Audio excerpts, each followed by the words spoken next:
setelah kita belajar tentang heading, saatnya kita akan belajar tentang paragraf.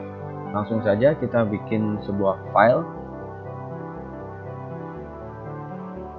Oke, buat file. Kemudian kita save. Bisa menggunakan tombol shortcut Ctrl Alt plus S ya. Langsung simpan dengan nama paragraf.html. Biasa sebelumnya kita bikin tag dasar HTML-nya dulu.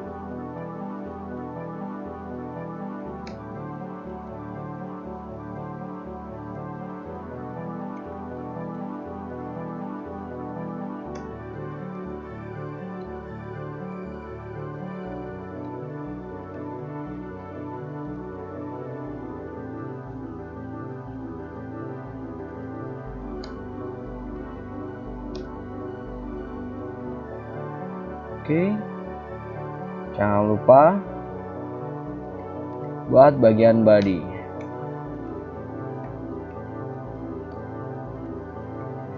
Kita akan membuat sebuah paragraf. Biasakan menggunakan komen.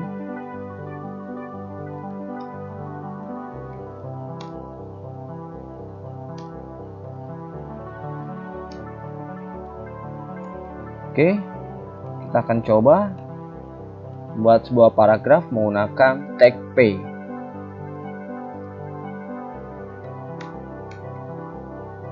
Oke, ini adalah simple dari contoh paragraf. Teman-teman bisa isi apapun itu, yang penting menggunakan sebuah paragraf. Kita akan simpan. Kemudian setelah kita simpan, kita buka browser. Kita tinggal ubah di sini.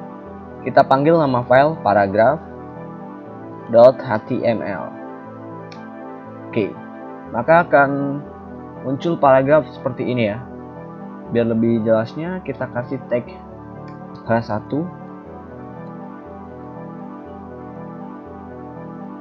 Oke.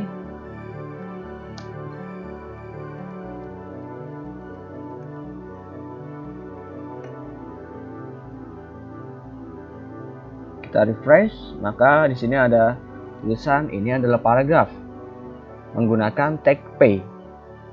Kemudian saya tambahkan sedikit untuk yang namanya sebuah atribut. Contoh dari atribut.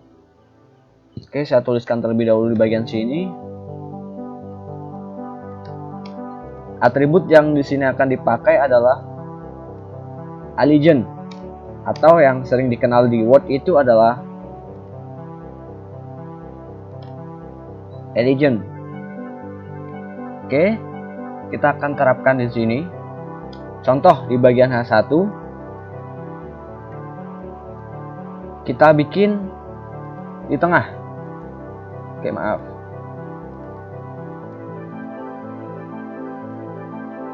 Nah, apakah bisa di P? Silakan dicoba.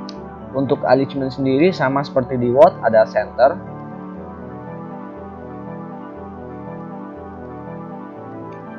left, right, sama justify. Oke, ini adalah sedikit pengenalan tentang atribut.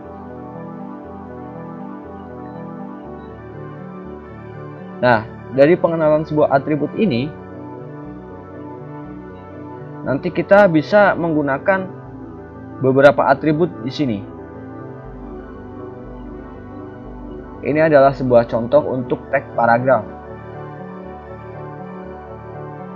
Misalkan kita gunakan atribut allegiance di tag p. Nah, seperti ini. Maka ketika kita refresh, dia akan rata tengah. Bisa dilihat ya.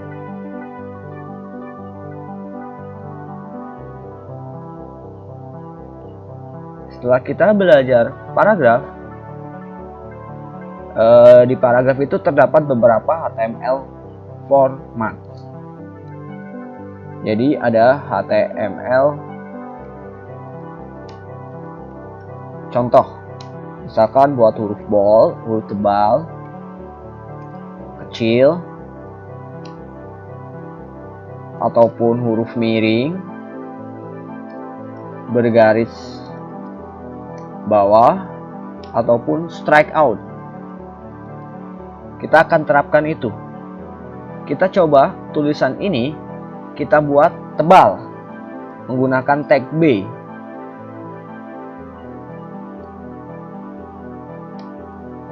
Oke.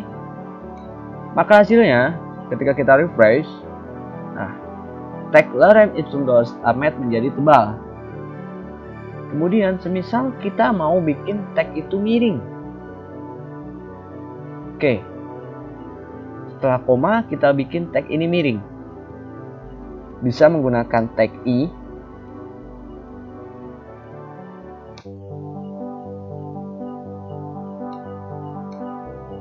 Maka tag itu akan miring. Kita lihat. Oke. Tagnya sudah miring. Kemudian kita coba bikin untuk tagnya supaya tag itu bergaris bawah. Maka kita gunakan HTML untuk underline. Oke, sampai sebelum titik ya. Kita refresh. Nah, maka akan ada tag underline.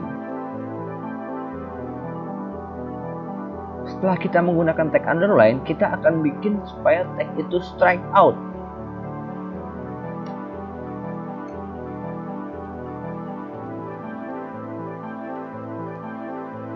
Oke, kita coba lihat apakah ada yang di strike out. Nah, inilah tag strike out. Ini adalah tag underline. Dan ini adalah tag dengan format italic. Dan ini dengan font bold. Jadi, tag B itu untuk bold.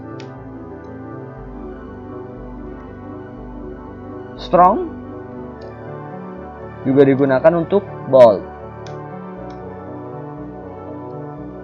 I atau aim itu digunakan untuk miring.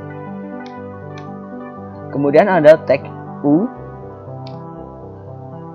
itu digunakan untuk underline atau garis bawah.